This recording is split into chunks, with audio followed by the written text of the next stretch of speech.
You're knowing what you're wanting. It moves about, yes. You're appreciating the contrast that helps you focus your desire into being. Not so much. It is our desire that by the end of this day, you will feel not only allowing of the contrast, but enthusiastic about it.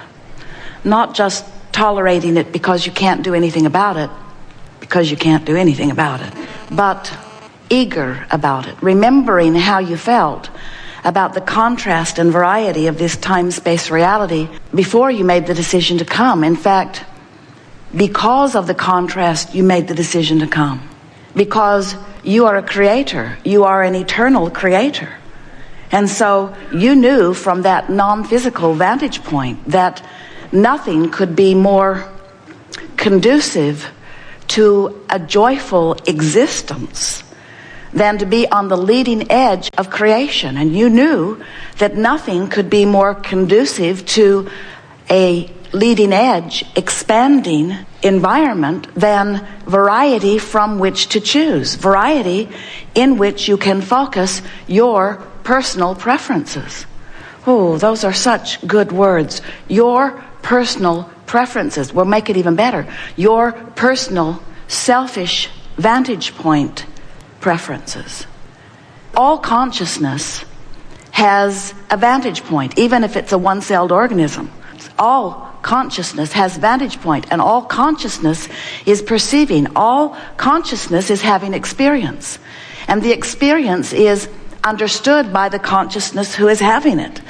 And so you knew that as you came into an environment where even as an infant you would perceive, you knew that out of that perception would come your selfish point of view, your selfish request for something even better, something more, and therefore better, something better, some improvement from where you are.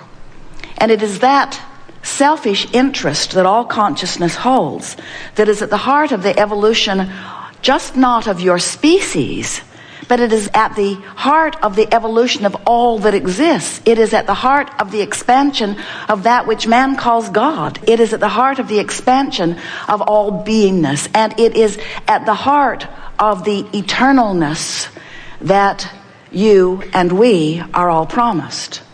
So you made a very clear decision to come forth into the consciousness of contrast. And we want you to remember that you not only made the decision to come forth because you knew there would be value in expansion, you made the decision to come forth because you knew there would be value in the joyous experience within the expansion.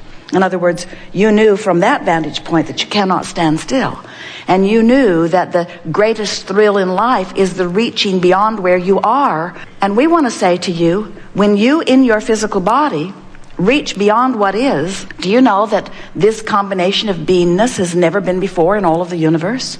That which you are physically and non-physically, and that which we are, as we come together in this small forum, this co-creation will go beyond anything that has ever happened before. And it's not just what's going on in a gathering like this. All over your planet, new co-creative experiences are taking thought beyond that which it has been before. So when that occurs, when knowing what you don't want causes you to clarify what you do want, no matter how important it seems to anyone else, you cannot stop exuding, sending off rockets of improvement, rockets of preference. And when that happens, that's when the expansion of the universe occurs. That's when the vibrational occurrence of creation happens. Now, physical humans, you don't get very excited when a desire is born within you often.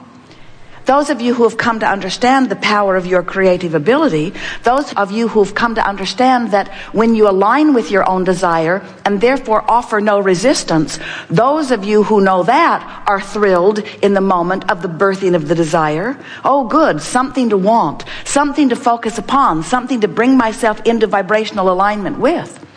But humans who don't understand focus, who don't understand energy, who don't understand vibration, who don't understand eternity, who don't understand who you were before you came into this body, who don't understand that even while you're in this body, the larger part of you still remains non-physically focused, those humans who don't understand that that, who don't remember the big picture, those humans do not take any sort of delight in the launching of a desire until they've figured out how to bring it into manifestation. In other words, until most humans know how it's going to come, when it's going to come, where it's going to come from, who's going to help them. In other words, if you've got someone that you believe can assist you, someone who will back you up financially or support you in some way, most humans are not all that excited about a new unfulfilled desire. And the operative word is unfulfilled. That's the operative word. Unfulfilled. Unfulfilled. Where's it going to come from? Where am I going to get it? Who's going to bring it? How's it going to come? If you don't have answers to those questions, and you almost never have answers to those questions in the beginning of a launch, then your desire doesn't feel good to you. It feels like absence of something wanted. Because when you stand in a manifested reality, and your manifestation does not include the new desire that you just hatched, or the new desire you hatched yesterday, or the new desire you hatched last year or 18 years ago, that new desire that you hatched that you haven't figured out how to fulfill, it's not ringing your bells usually, because you have forgotten the process. And the most important thing to understand is you are so enamored with your manifested reality that since you look at your reality and you can't see the car you want in your driveway, or the mate you want in your bed, or the money you want in your bank account, you can't see the way to book those tickets for that flight to that place you want to be. If you can't figure out how it's going to come about, then that desire is haunting for many of you, and unpleasant for many of you, and annoying for many of you, and defeating for many of you, the physical yous who are surrounding this planet. So we want to help you to understand that, yes, of course, there is always a gap between the hatching of an idea or the hatching of a desire and its manifestation, but you don't have to wait for the manifestation in order to know the reality of it. Because everything that is ever manifested in your life experience, there has been a vibrational reality that preceded it. And that vibrational reality is where the source within you stands. It's where your inner being is. It's where the larger part of you is. It's where your creation has already come together. It's where all cooperative components have come about. And it's the place that we are calling the vortex of creation. You came forth into this body, and you are comparing and sorting and sifting through data. And all day, every day, you are launching preferences vibrationally, just like all creators do. And as you launch those preferences vibrationally, even though you and others in your neighborhood might not be able to see it because it has not manifested in a way that it can be translated through your physical senses, it exists nevertheless. It is a vibrational reality. And we hope today that we are able to bring you to the place where you are able to feel the content of your vibrational reality as vividly as we feel it and see it and know it to be. Because if you can accept the reality, the concrete reality of your vibrational reality, the reality that precedes all manifestations, and if you can begin today to look forward to your vibrational reality, you will today begin to live your life the way you intended to do it. Think about it. As source energy coming forth into a physical body, you actually made the decision to come forth, get ready for the drum roll, into an infant body with no teeth. An infant body, not able to even stand up. An infant body, completely dependent upon someone else for resources. An infant body, not ready to take hold of your life. An infant body, that's the confidence with which you came as consciousness into this time-space reality. Understanding so fully that even in that infant body, you would stand as a consciousness that would emanate preferences, knowing that those preferences would move into this vortex of creation, and that the larger part of you and that which man calls God would tend it and hold it and beam the light so bright and call you toward it. You understood, you had such faith and confidence that well-being was yours. And that is the confidence with which we want to restore you today. We want to bring you back to remembering who you are. We want to awaken within you a memory of this vortex of creation, this vibrational reality. We want to distract you from the reality that you call real life reality. And we want to convince you that the reality, even the reality that you are living right here today, is past tense. It's done. It's old news. And where everything is at, where all of the action of life is, where everything that you are, everything that you have recently become, and everything that you are humanly, physically moving toward is in this vortex of creation. We want to distract you from the reality that you are so enamored with and that holds you back vibrationally from matching up to who you really are. So when life causes you to ask for something that you're not yet living, and you are busy examining what you are living, your attention to what you are living keeps you from being a vibrational match to what you've asked for. The larger part of you is weller than ever before because of the sickness that you might be living right now. You've asked for more vitality and more stamina and more wellness than ever before.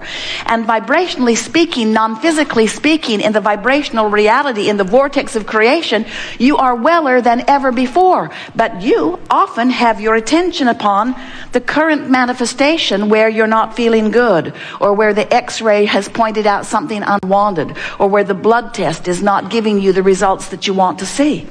So as you wallow in. As you wallow in, we love you very much, as you wallow in your current reality, you deprive yourself of the vibrational connection to who you really are, and you hold back. You hold yourself back. You resist your own expansion. You resist your own well-being, and when you do, you feel negative emotion that is your indicator that you're doing just that. Every single time you feel negative emotion, no matter what, whether it's depression, whether it's fear, whether it's anger, whether it's overwhelmment, it does not matter what the negative emotion is, although there are levels of them in terms of intensity.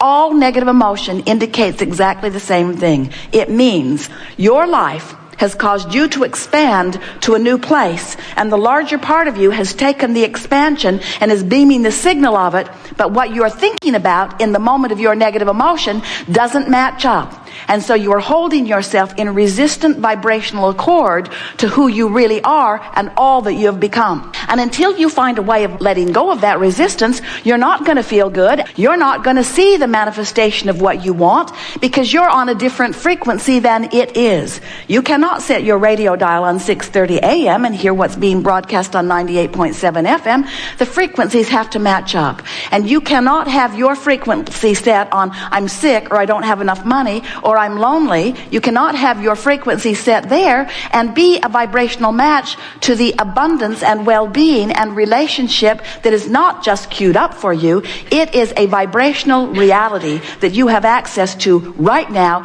if you will just stop doing that thing you do that holds you apart from it. So, what's that thing you do? Well, it's morphed into a lot of variety, but that thing you do is you look at what is instead of what is. Those who are listening on the recording are going to say, what? You look at what is already manifested reality instead of what is vibrational reality. And in doing so, you don't line up with the larger part of you who exists in this larger vibration. You see, we want to find a way of convincing you of who you really are. We want you to remember you didn't just start with that infant body. You are consciousness, eternal consciousness. You've been around a really long time. You didn't just blunder in here unworthy to prove worthiness. You didn't just blunder in here hoping that life would be better. You are a creative genius who said, what could possibly be better than to come as consciousness into a time-space reality that has this much evolution already under its belt? Do you realize the enthusiasm with which you joined this time-space reality? You knew that there was so much variety to choose from. You knew that you could carve out incrementally and with incredible detail a perfect and specific chosen life by you, for you. So here you are in your magnificent physical bodies, in your perfect contrasting environment, sifting and sorting and doing just what you said you would do all day long, asking for improvement, asking for improvement, asking for improvement. And here we are, source energy, the inner being that is you, that which man calls God, standing in the vibrational place where all that you have asked for has already materialized vibrationally. You want to nitpick. Materialized vibrationally? Abraham? Really?